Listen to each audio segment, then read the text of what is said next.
की चिंतावर किती बुकं लिहिल्या गेले होते. तर सिर्फ नाही का 22 बुकं लिहिल्या गेले होते आणि हे 22 बुकं लेखकसाठी इनफ नव्हते. पण याच्यापेक्षा जास्त किड्यावर लिहिल्या गेले होते, इन्सेक्टवर लिहिल्या गेले होते 9 पटीनं जास्त. तर त्याला एक समजलं की चिंता आजच्या डेटमध्ये सगळ्यालाच आहे.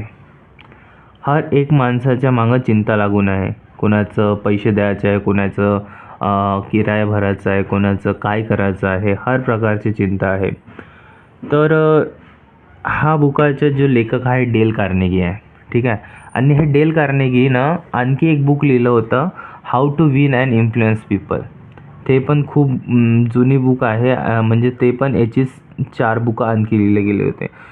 तर याला समजलं की आजच्या जे व्यापारी आहेत त्यांना किती टेन्शन राहते, बिझनेसमॅनला या खूप असे लोक राहते, त्यांना खूप प्रकारचे असे टेन्शन राहते. तर त्या टेन्शनला कसं कवर करायचं याच्यासाठी सांगण्यात येत आहे की चिंता कशा सोडल्या जाते, ठीक आहे. तर आजचा टॉपिक आहे चिंता छोडो और सुख से जियो. ह्या टॉपिकमध्ये आपण बोलणार आहोत. चालू होतं की तो एका कॉकरोच मारण्यावाल्या दुकानात काम करायचा आणि तिथून त्याला निघायची बहुत इच्छा होती, पण तो निघू नाही शकायचा.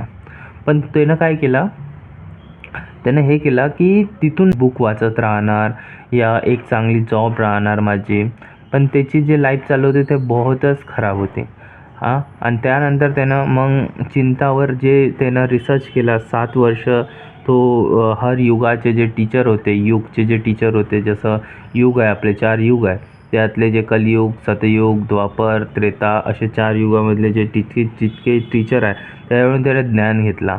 आणि जे 5 वर्ष जे 5 आपलं आहे 5 वर्षाचं त्यानं ते प्रशिक्षण घेतलं का चिंतावर कसं म्हणजे काय प्रकारचे कसे लोकांसोबत बोलला. तो बहुत काही असे गोष्टी केला ज्याच्या काही डेल कार्नेगी तो त्या स्तरापर्यंत पोचायचा प्रयत्न केला की आता बुक लिहू शकतो आपण. तर त्यानं थिओडोर रूझवेल्टपासून तर पूर्णची रिसर्च केला जे तिथं महान लोक होते.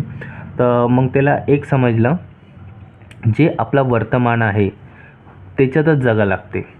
आणि एक अशा म्हणजे सफलता व्यक्तीला विचारलं गेलं होतं का तुम्ही म्हणजे कसे सफल आहे, तर तो का म्हणे मी आजमध्ये जगतो, म्हणजे प्रेझेंटमध्ये जगतो. आपण नाही का पास्ट आणि फ्युचरच्या टेन्शनमध्येच आपण नाही का निरंतर आपण काही नाही काही म्हणजे चिंता करत राहतो. आणि चितावानी आहे टेन्शन.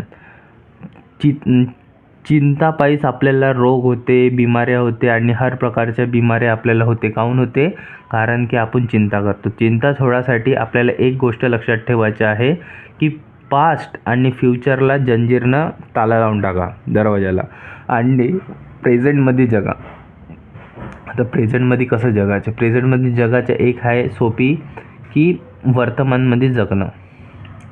आता वर्तमानमध्ये कसं जगायचं, ठीक आहे.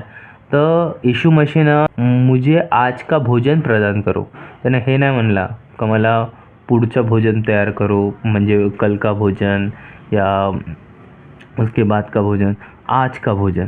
तर म्हणून तुम्हाला एक म्हणायचं आहे की आजचं जे आहे भोजन तेच मला पाहिजे. तुम्ही ना पाचचा विचार करा ना. मग कोणी म्हणणार की मी फ्युचरचा विचारच नको करू. अरे फ्युचर बनासाठी पण तुम्हाला आजचा विचार करावा लागणार आहे. आजचं तुम्हाला बघा लागणार आहे की आत्ता आपण काय करून राहिलो, ठीक आहे. तर ह्या पद्धतीनं आपण म्हणजे रिसर्च करून बोलून राहिलो याच्यावर की जे आपल्याला आजमध्ये जगायचं आहे. आता आजमध्ये बी ह्या क्षणी काहून, आता जेव्हा तुम्ही आपण जे रेत का कण म्हणजे जे टायमिंग लागते जे ते राहते एक रेतचं कण कंटिन्युअसली ते खाली पडत राहते.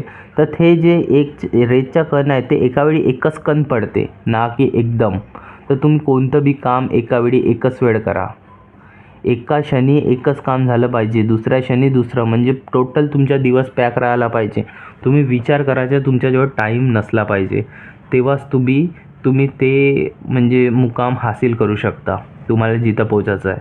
आणि आपल्याला एका वेळी एकच कण हे डोक्यात ठेवा, ठीक आहे. आणि तिथं खूप अशा गोष्टी सांगण्यात येत आहे की जेव्हा आपण अशा म्हणजे आतमध्ये जगायला लागतो तर चिंता ॲटोमॅटिकली कमी होते आणि चिंतापायी तुम्हाला दुसरे विचार तुम्ही नाही करू शकत. जेव्हा पण तुम्ही चिंता करता तर तुमचे जे विचार करायची क्षमता आहे, जे या तुम्ही फोकस करायची ते तुमच्यात बिलकुल नाही राहत. ठीक. तर हे अगर तुम्हाला म्हणजे व्यवस्थित अगर तुम्हाला माहीत असेल की आजमध्ये कसं जगायचं, त्यासाठी इथं सांगण्यात आलं आहे की हे बुक तुम्ही वारंवार वाचा. चिंता छोडो डेल कार्नेगीची बुक आहे आणि 199 रुपयाची बुक आहे. तुम्ही हे बुक घेऊन तुम्ही वाचू शकता. पण मला एक म्हणायचं आहे की मी याच्यावर थोडी रिसर्च करता तर हे चॅनल पर तुम्ही सबस्क्राईब करून आपलं म्हणजे बघू शकता, कारण की मी बुक्सवरच बोलणार आहो. आपल्याला काहीच नाही, बुक्स रीडिंग करायचे. तर मला म्हणायचं चिंता, तर चिंता आजमध्ये जगणं कसं हे. ठीक आहे. आणि दुसरी गोष्ट अशी की तुम्ही कधी बिन गलती केली तर तुम्ही ₹1 मागा म्हणजे द्या. म्हणजे कोणाला सांगून ठेवा की हा अपशब्द बोललो तर मला म्हणजे ₹1 माझ्याजवळून घ्यायला लागणार, या मीनं कोणती हॅबिट म्हणजे रिपीट केली तर तुम्हाला ₹1 देणार. तर समोरच्या म्हणणार तू बरबाद होऊ शकते. तर ठीक आहे, होणार तर होणार, असं काहीच नाही. तर गोष्ट अशी आहे की अगर तुम्हाला हॅबिट डेव्हलप करायची असेल, चिंता सोडायची असेल, चिंता चितावानी आहे. हर बिमारी तुम्हाला तिच्याजवळून येते.